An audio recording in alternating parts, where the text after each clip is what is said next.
able to do that, then whatever they decide, I'll be the first one to sign on the dotted line. When I talk about our international campaign, again, I'm talking about we need to have a universal message. As Palestinian leaders, they need to have a universal message.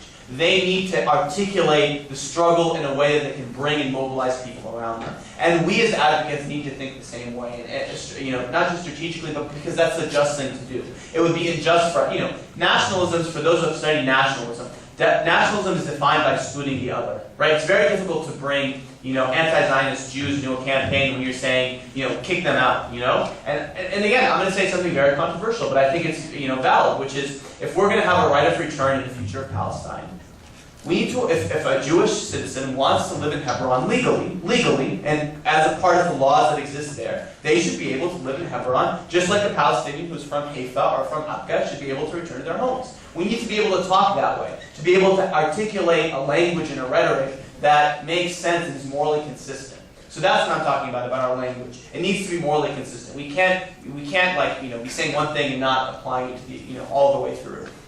But for one state, two state, I don't think it's my role. I have my own opinions, and I don't think anyone should care about what I think about it, or any of us thinks about it.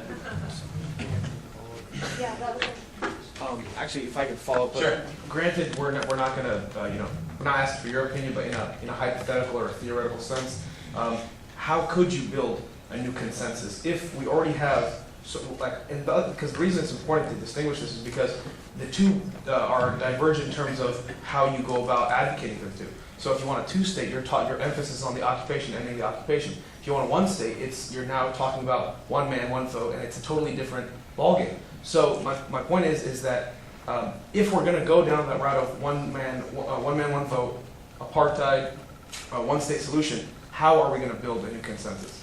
How are we going to recruit 160 countries to support this versus what's already been there for some 30-odd years?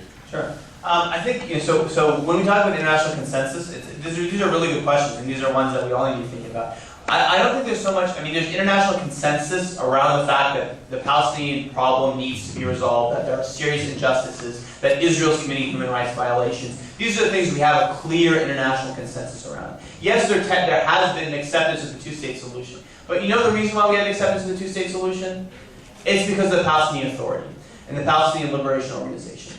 Did you know that in 1994, the body that went to the UN Committee Against Racism and advocated that Zionism equals racism be taken off the book, do you know who did that?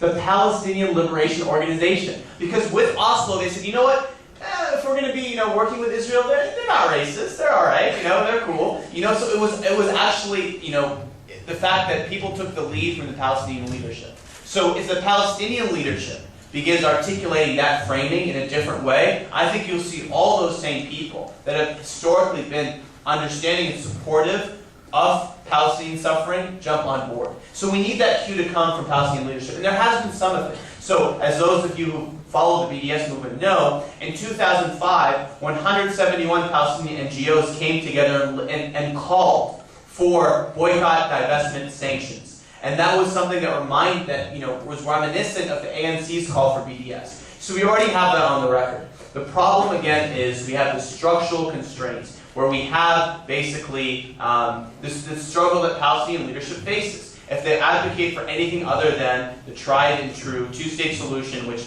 by the way, means forget refugees, forget Palestinian citizens of Israel, forget having any sovereignty, forget settlements like Mali Adumim, which cut the West Bank in two, ever leaving, right? Anyone who articulates their, position in any other terms is considered illegitimate, someone we don't bring to the table. So we have that international constraint there. So if we focus on changing the international environment, if we focus on changing the way that we as the U.S. play a role in this situation, we change that framework, we can make it easier for a Palestinian leadership that advocates on these terms to emerge. I would argue that Palestinian leaders who are doing that today are in prison or have been killed, right? The ones that are actually ruling in the name of the Palestinian Authority are the ones that have accepted basically the ongoing continuation of Palestinian suffering, injustice, and basically want to institutionalize the status quo. And that's all the peace process is doing.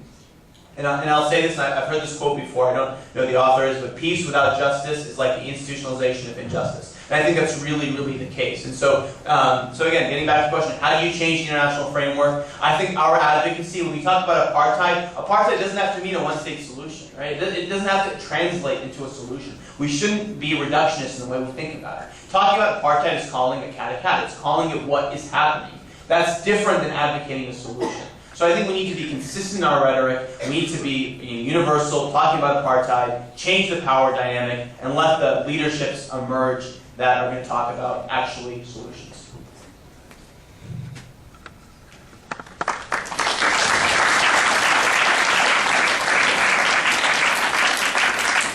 Are there no more questions? I mean, no one that wants to challenge me? Okay.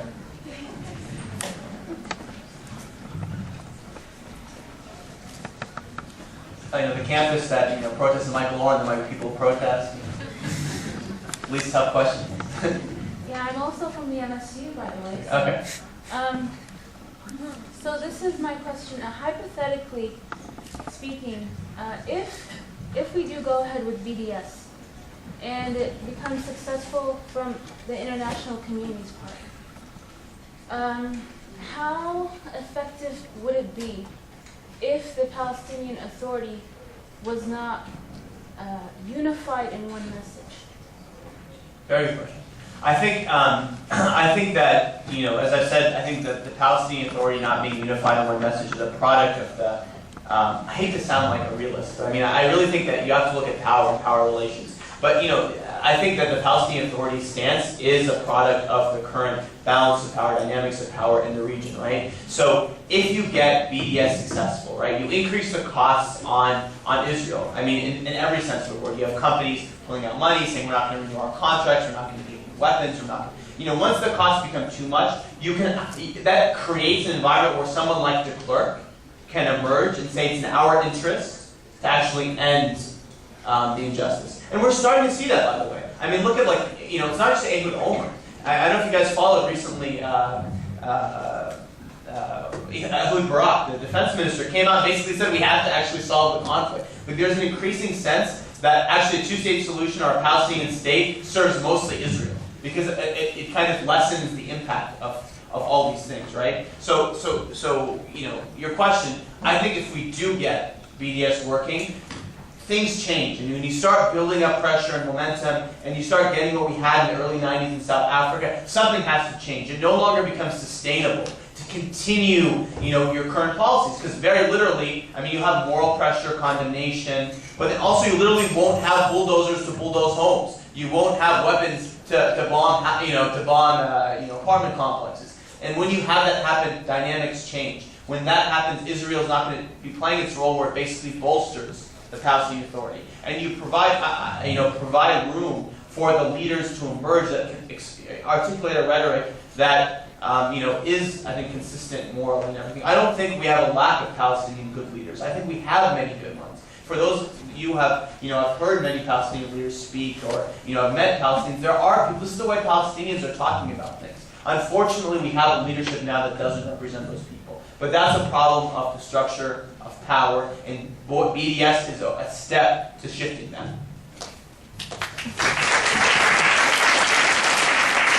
I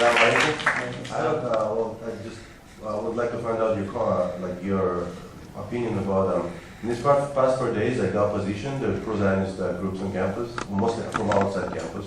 The only whenever they would come to our events and ask questions, all of the questions could be categorized in two categories. One is that it has to do something about, they would ask about Hamas and Hezbollah, or the war on terror. And never do they ask or challenge the whole notion that Israel, what Israel is doing is apartheid, a war against humanity.